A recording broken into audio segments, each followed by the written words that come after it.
Bismillahirrahmanirrahim. Assalamualaikum warahmatullahi wabarakatuh. Apa khabar anak-anak dan satu cikgu semua hari ini? Cikgu mendoakan anak-anak semua berada dalam keadaan sihat walafiat. Okey, pada hari ini kita akan menyambung sesi PDPR kita dalam perkara ibadat. Okey, sebelum memulakan pelajaran, marilah kita sama-sama membacakan doa sebelum belajar. Bismillahirrahmanirrahim. Allahumma ftah alaina hikmataka wansyur alaina min hazaini rahmatika ya arhamar rahimin. Rabbi syrah li sadri wa yassir li amri wahlul 'uqdatam min lisani yafqahu qawli. Amin.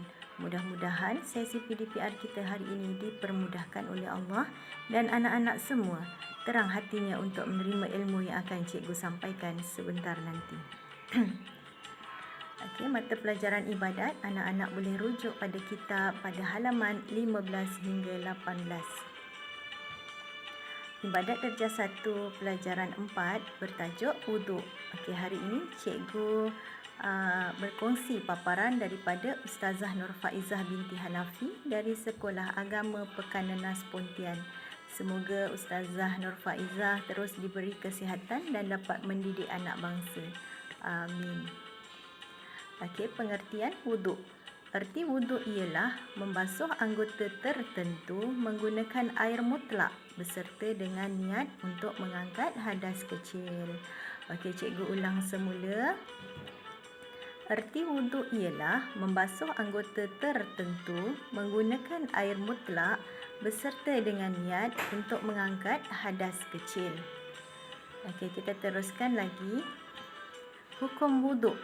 Hukum wuduk adalah wajib bagi orang yang hendak melakukan ibadat seperti ibadah yang perlukan kita berwuduk terlebih dahulu seperti solat, tawaf, menyentuh atau membawa Al-Quran. Okey, ini contoh-contoh ibadah yang perlukan kita berwuduk terlebih dahulu, iaitu solat, tawaf, menyentuh dan membawa Al-Quran. Okey, kita teruskan lagi dalil berkenaan wuduk. A'udzubillahi minasyaitonirrajim.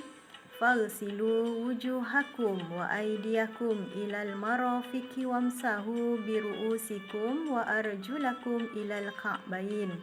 Dalam surah Al-Maidah ayat 6. Basuhlah muka kamu dan kedua belah tangan kamu meliputi siku dan sapulah sebahagian daripada kepala kamu dan basuhlah kedua belah kaki hingga buku lali. Okey, ini dalil berkenaan dengan wuduk. Okey, kita teruskan lagi dengan rukun wuduk. Ada 6 rukun wuduk. Yang pertama niat. Yang kedua membasuh muka. Yang ketiga membasuh kedua-dua belah tangan. Yang keempat menyapu sebahagian kepala. Yang kelima membasuh kedua belah kaki. Dan yang keenam tertib. Okey, kita teruskan lagi dengan rukun yang pertama iaitu niat. Okey, niat macam mana? Okey, nawaitu raf'al hadasil asghari lillahi ta'ala. Okey, cikgu ulang semula. Nawaitu raf'al hadasil asghari lillahi ta'ala. Sahaja aku mengangkat hadas kecil kerana Allah Ta'ala. Okey, ini adalah niat.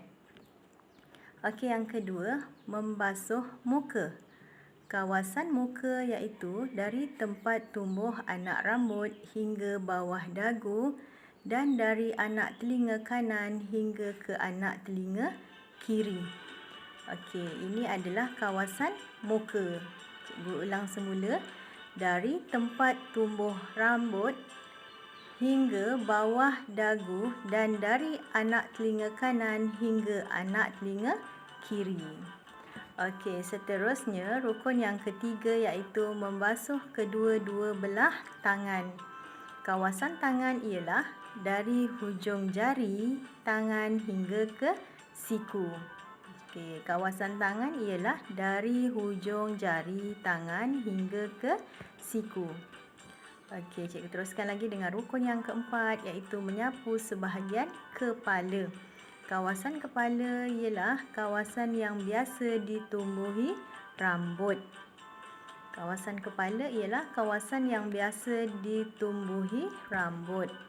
Okey, seterusnya rukun yang kelima iaitu membasuh kedua-dua belah kaki. Kawasan kaki yang perlu dibasuh ialah dari hujung jari kaki hingga ke buku lali. Dari hujung jari kaki hingga ke buku lali.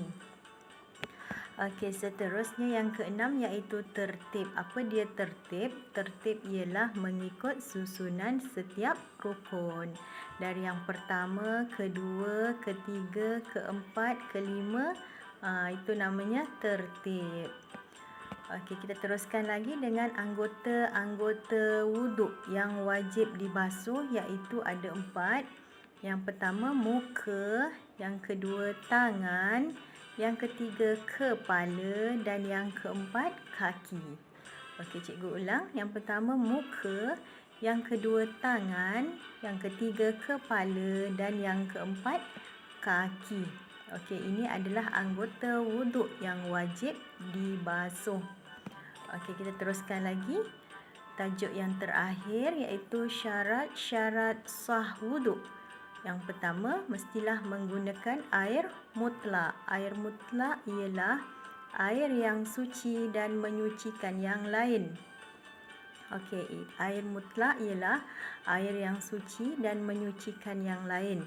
Contoh air mutlak kita dah pernah belajar. Contohnya air hujan, air perigi, air laut, air embun, air mata air. Itu contoh-contoh air mutlak, dan yang biasa kita gunakan di rumah ialah air paip. Okey, yang kedua, meratakan air ke seluruh anggota wuduk. Air mesti sampai ke seluruh anggota wuduk. Barulah wuduk kita sah.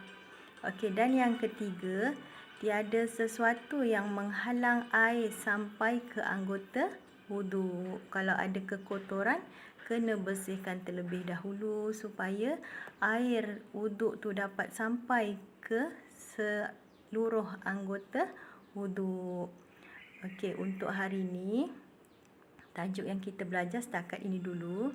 Tajuk yang lain kita akan sambung pada pertemuan akan datang. Okey, cikgu harap anak-anak dapat gunakan ilmu yang cikgu bagi hari ini. Okey, untuk berwuduk gunakan air yang bersih, air mutlak. Okey, sebelum solat kena berwuduk. Sebelum pegang Al-Quran kena berwuduk terlebih dahulu. Okey, semoga apa yang cikgu sampaikan hari ini memberi manfaat kepada anak-anak semua. Selamat menuntut ilmu. Sekian, Assalamualaikum warahmatullahi wabarakatuh.